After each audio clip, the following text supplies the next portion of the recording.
Oke, baik. Aku kasih tahu dulu secara singkat perbedaan kaum muslimin itu ada 3. Yang pertama adalah perbedaan fikih. Perbedaan fikih, Bapak Ibu sudah sering lihat di Indonesia kan ya, perbedaan fikih. Contoh misalnya kayak terawih.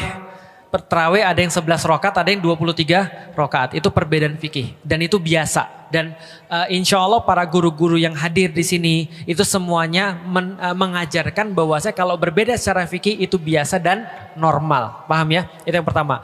Yang kedua adalah perbedaan politik. Nah, perbedaan politik ini tentang siapa yang memimpin setelah Rasulullah. Awalnya itu. Maka dari perbedaan politik ini muncul Sunni dan Syiah. Dalam cerita ini masih aman. Kalau perbedaannya cuma perbedaan politik. Karena di zaman Rasulullah ada yang berkata bahwa pemimpin itu harus muncul dari keturunan Nabi. Ada yang berkata tidak perlu keturunan Nabi. Nah itu masih aman. Yang ketiga perbedaan akidah. Perbedaan akidah itu kalau sudah berkaitan dengan yang namanya rukun iman. Rukun iman ada berapa?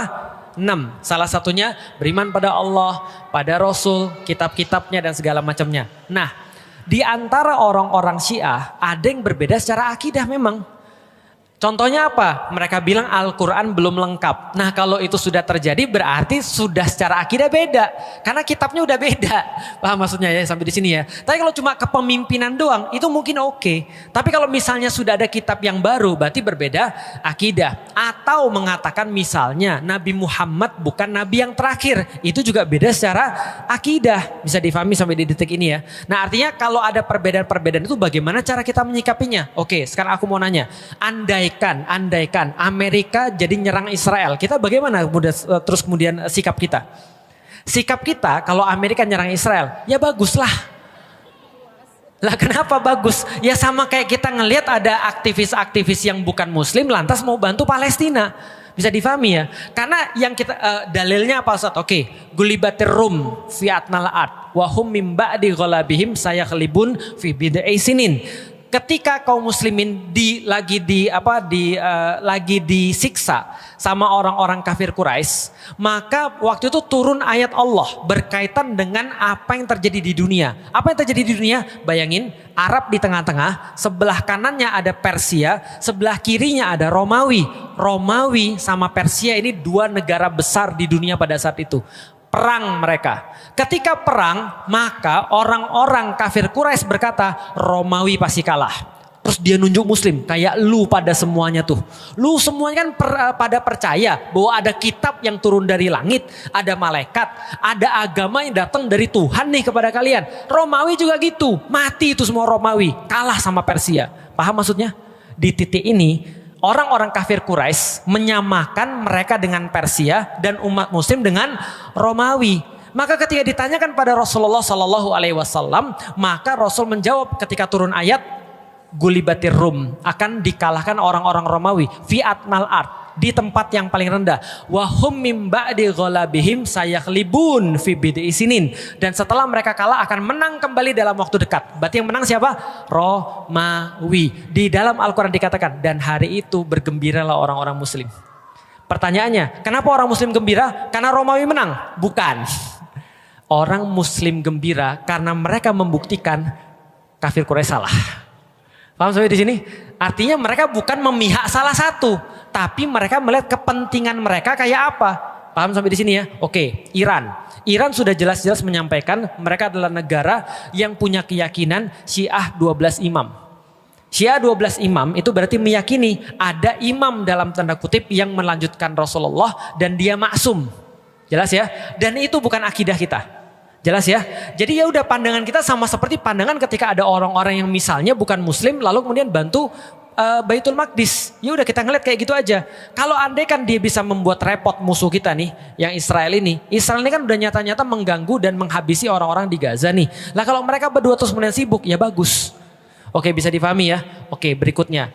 Ustadz, tapi ini bisa ekskalasinya bagi penduduk dunia? Tentu saja. Dan itu kan yang diinginkan oleh Israel. Coba lihat baik-baik ya. Ini mungkin agak mumet, tapi mohon maaf ya kalau mumet ya. Gak apa-apa didengerin aja dulu, nanti lama-lama juga paham. Kalau gak paham ya gak apa-apa juga sih. Jadi gini ya. Namanya Amerika, itu dia punya tugas. Apa tugasnya? Ngendaliin seluruh dunia agar sesuai dengan keinginan dia. Paham sampai di sini? Maka dulu kalau ibu-ibu pernah dengar perang Vietnam, siapa yang lahir tahun 40? Ada nggak? Nggak ada ya. Tahun 55 sampai 75 itu ada perang Vietnam namanya. Nah, perang Vietnam itu penyebabnya apa? Sederhana, Amerika nggak mau Vietnam jadi komunis. Maka dia serang Vietnam supaya Vietnam nggak jadi komunis. Sederhana itu. Jadi artinya adalah apa? Penyebabnya lebih ringan daripada kasus Gaza yang sekarang. Gitu maksudnya. Oke. Berarti Amerika pengen semua sesuai dengan dia. Sekarang aku mau nanya, kalau Amerika punya musuh yang nggak mau sesuai dengan Amerika, siapa kira-kira? Siapa kira-kira? Iran? Bukan. Siapa yang nggak mau sesuai sama Amerika? Rusia. Maka Rusia sama Cina bestie nih. Kenapa bestie? Karena dua-dua ini nggak mau diatur sama Amerika sekarang nih ceritanya. Maka dua-dua ini bestie. Satu perang dagang, satu perang dingin. Bisa difahami ya, karena Rusia ini adalah pewarisnya Uni Soviet. Dia punya banyak sekali juga hulu ledak nuklir. Lalu kemudian Cina juga sama. Mereka bestian nih. Ketika mereka bestian, mereka nyari proksi. Proksi itu gimana ya ngomongnya ya? Sebentar. Nyari bestie. Mereka jadi nyari bestie di tempat daerah konflik. Karena Amerika itu punya bawahan di Timur Tengah namanya Israel, maka orang-orang ini harus punya bawahan juga. Apa bawahannya di sana? Bawahannya Iran. Jelas? Nah, kenapa bisa tahu gitu? Makanya ketika Iran perang, siapa yang memproklamirkan akan dukung Iran? Rusia, Cina. Jelas sampai di sini? Nah, maka ini sekalian nih. Artinya Amerika pengen ngendaliin Rusia, Iran dan segala macam supaya mereka nggak punya ancaman, minimal nuklirnya hilang. Lalu makanya ada NPT, Nuclear Proliferation Treaty. Lalu kemudian ngendaliin agar mereka nggak punya nuklir, supaya yang bisa punya nuklir siapa? Cuma Amerika dan Israel doang. Paham sampai di sini ya? Nah, mereka mau ngendaliin dunia dan itu harus terjadi. Perang Ukraina itu salah satunya. Karena Amerika nguasain pemerintahnya, Rusia nggak mau. Karena itu dekat Rusia. Ini masalah negara doang. Indonesia gimana? Nonton Indonesia. Kan turut nonton dalam perselisihan dunia kan Indonesia kan gitu. Nah, artinya ini yang terjadi nih. Oke, balik lagi. Kalau kita bahas tentang masalah Iran, apakah Iran menyerang Israel karena dia pro dengan Palestina? Jawabannya tidak. Karena Iran nyerang Israel karena dia diserang duluan, sederhana, gitu kan ya. Dan ada video tuh Netanyahu ngomong ke publik, bikin video. Apa yang dia bilang? Dia bilang begini, saya berbicara pada rakyat-rakyat Iran yang terhormat untuk dalam tanda kutip menggulingkan pemerintahan yang sekarang untuk balik lagi ke masa lalu. Tahu masa lalunya apa? Dia ngomong sendiri. Kita udah jelasin di kajian kita tuh. Apa masa lalunya? Iran sama Israel itu bestie. Baru tahu. Karena yang ngebuat kuil Sulaiman yang kedua itu Iran, itu Persia. Maka mereka dulunya bestie. Maka Netanyahu bilang, mari kita kembali ke masa lalu di mana kita bestian. Bahwa Cyrus Agung itu adalah raja Persia yang luar biasa, itu membangunkan kuil Yahudi buat kami. Maka gulingkan pemerintahan Anda sekarang, lalu kemudian ayolah bareng-bareng kita main bola. Itu kata dia tuh. Artinya dia bukan untuk Palestina, dia justru pengen menjadikan Iran sebagai bagian bestinya dia. Paham sampai di sini? Jadi jangan juga kita heboh bahwasanya dia bantu orang muslim. Enggak juga. Itu memang kepentingannya Iran. Iran gak mau juga dikuasai sama Israel. Karena sekarang masih bestian sama Rusia dan Cina. Mumet ya? Nah, ini pembelajaran namanya. Dimutakin belajarnya tentang geopolitik gitu ya. Nah, karena itu adalah fakta-fakta yang terjadi. Makanya Netanyahu sekarang mau menjadikan Iran sebagai, tadi balik lagi ke zaman, oh by the way, aku sedikit mau cerita tentang Iran. Teman-teman tahu bahwasanya Iran sekarang itu apa? Republik Islam Iran. Tapi sebelum jadi Republik Islam Iran, apa itu? Negaranya bukan negara Republik Islam Iran. Tapi negara yang sekuler yang dikepalai namanya Shah Reza Pahlavi. Nah, pas sama Shah Reza Pahlavi ini bestian sama AS, sama Amerika Serikat. Maka ketika terjadi revolusi, bangkit terus kemudian Ayatollah Khomeini ini dan Republik Islam Iran, dia jadi nggak bestian sama Amerika lagi. Ini masalah cuma itu aja masalahnya, nggak terkait dengan Gaza. Artinya kalau ada apapun dengan Iran, pasti Gaza akan tetap juga sama masalahnya. Balik lagi, apakah eskalasinya sampai ke Perang Dunia Ketiga? Jawabannya mungkin iya, mungkin tidak. Jadi mungkin iya, mungkin tidak. Tapi wallahualam bisawab, ya kan kita tahu bahwasanya orang-orang kayak Amerika itu akan melakukan apapun untuk tetap ada pada kekuasaan. Artinya gini ya, balik lagi tentang teori peradaban. Kapan-kapan nanti aku bahas tentang Persia dan Romawi dengan Rasulullah. Itu nanti teman-teman akan ngerti bahwasanya Rasulullah itu benar-benar ngambil beban peradaban dari Persia dan Romawi. Artinya kalau sekarang kita lihat Amerika ini sekarang mau hancur dari dalam, karena orang-orang di dalam juga pada protes tentang Amerika. Tapi kalau pertanyaannya, Amerika hancur, siapa yang nanti ngambil beban peradaban? Jangan sampai yang ngambil bukan orang muslim. Makanya sekarang kita harus nyiapin diri untuk ngambil beban peradaban itu. Walaupun sulit, ya pelan-pelan. Atau itu perbedaan urusan keyakinan ini berbeda. Hari ini bukan waktunya kita bicara itu. Dan kita sudah terlambat bersama-sama meyakini bahwasanya Israel adalah musuh kita bersama. Dan dia telah menodai kemanusiaan.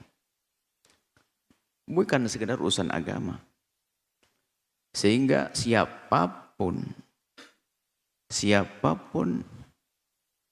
yang ingin membela Palestina hari ini, maka tentu harus kita dukung bersama. Sekarang dukungan keluar bukan dari orang yang mengaku Islam saja.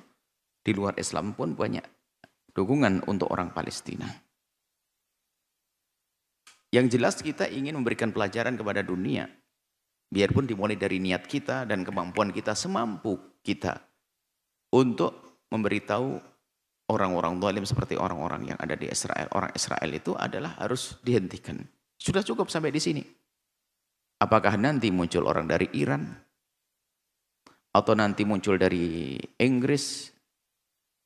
Atau mungkin dari Cina? Selagi untuk menghancurkan kezaliman kepada kemanusiaan, mereka adalah pejuang dunia. Seperti itu. Jadi jangan sampai gara-gara berbeda keyakinan lalu menjadi kita tidak tahu bahwa ada musuh bersama yang membahayakan dunia. Itu yang dihancurkan oleh kisah-kisah Palestina ini bukan sekedar, ini bukan urusan agama, sudah kemanusiaan sudah. Dahsyat kejahatan kepada kemanusiaan. Makanya sebaliknya aneh sekali. Sekarang orang berbondong-bondong membela, bukan orang Islam saja, dan mereka orang punya nurani itu. Mereka bukan atas dasar keimanan, nurani. Ini bukan masalah keimanan lagi, nurani, batin manusia hidup hatinya. Ini terlepas dari urusan agama. Biarpun di sana ada unsur agama ada. Tapi terlepas dari itu bahwasanya hati, batin, nurani. Makanya hari ini kalau ada orang tidak pernah sedih dengan kasus Palestina, tidak pernah tergerak untuk membantu Palestina. Bahkan mungkin ada action juga, malah gayanya membela yang musuh Palestina. Nah, ini kan aneh sekali. Hatinya di mana? Bahkan guyonan di saat berbicara tentang Palestina dan seterusnya. Palestina harus kita bantu, kita tolong. Dimulai dari panjatan doa dengan harta kita, dengan upaya apa yang bisa kita mampu. Nah. Jadi bersama-sama kita, dalam kebersamaan kita membela Palestina, tentu nanti mau tidak mau kita akan bertemu dengan orang-orang yang beda agama dengan kita. Karena apa? Urusan kita adalah urusan kemanusiaan. Kalau seandainya kita tidak menginginkan ada negeri yang diganggu oleh negeri lain. Anggap saja misalnya nanti kok tiba-tiba, misalnya Cina, kok tiba-tiba diserang dengan zalim oleh tidak tahu satu negeri mana, satu bangsa mana. Ya kita harus bela juga. Britania Inggris misalnya apa. Tiba-tiba diserang dengan zalim, kita nggak boleh diam itu. Itu adalah batin kita. Apalagi kita seorang iman, manusia, seorang manusia saja mengerti itu, apalagi orang yang beriman mengaku dia berasyhadu an la ilaha illallah asyhadu anna Muhammadar Rasulullah. Yang aneh hari ini adalah ada orang justru merendahkan orang yang ingin membela Palestina, bahkan jadi bahan guyonan, tidak tahu. Subhanallah, hati-hati. Orang-orang begitu adalah orang yang tidak punya perasaan. Akankah dia Anda izinkan hidup bersama Anda, bersama keluarga Anda, bersama lingkungan Anda? Oh, hatinya mati. Berita sejelas ini, biarpun berita itu adalah juga tidak semuanya nyampe kepada kita. Bisa jadi kalau kita mendengar secara utuh, secara sempurna, lebih dahsyat lagi. Itu adalah berita yang benar tentang Palestina, pembantaian Palestina, kezaliman pada Palestina. Seperti itu. Maka yang mengherankan adalah mereka-mereka yang subhanallah atas nama Islam kadang-kadang mengaku Islam. Malah guyonan, na'udzubillah, subhanallah. Bahkan Anda ini kalau simpati dengan orang begitu, Anda ini bermasalah. Simpati dengan orang yang menjadikan Palestina bahan ejaan. Atau tidak menganggap di situ ada pelanggaran, bahkan jadi bahan guyonan. Anda itu tidak merasa risih dengan orang-orang semacam itu, bermasalah kok dalam diri Anda. Masa bagaimana Anda melihat orang yang tertawa di balik musibah, kok Anda masih tenang-tenang saja? Loh, Anda ini siapa? Saya tidak bicara tentang mereka yang tidak punya hati nurani itu. Saya bicara pada Anda yang selama ini punya hati, mengaku punya hati nurani. Apa perasaan Anda mendengar Palestina semacam ini? Tanyakan diri Anda sendiri. Adapun nanti jika ada berakidah firqah Islamiyah, bahkan agama-agama lain mendukung, ya itu sama-sama, itu tugas bersama untuk membebaskan kezaliman kepada kemanusiaan di Palestina. Ini tugas bersama, dan itu tugasnya manusia yang merasa diri adalah manusia yang punya nurani, punya batin. Baru nanti bedanya kalau seorang muslim punya tingkatan lagi, di samping karena ada urusan batin, nurani, kemanusiaan, ada. Kita adalah manusia karena Allah, kita orang beriman karena Allah Subhanahu wa taala. Ini karena Allah Subhanahu wa taala, tentunya lebih dahsyat lagi. Jadi keimanan kita justru untuk menuntut kita untuk membela Palestina semampu kita, sedahsyat, sekuat-kuatnya, sebanyak-banyaknya, sebesar-besarnya, seperti itu. Jadi siapapun yang hari ini punya jasa untuk kemanusiaan di Palestina, maka tidak boleh kita tidak mendukungnya. Kita harus bersama-sama untuk menghentikan kezaliman di Palestina. Selesai sampai di sini.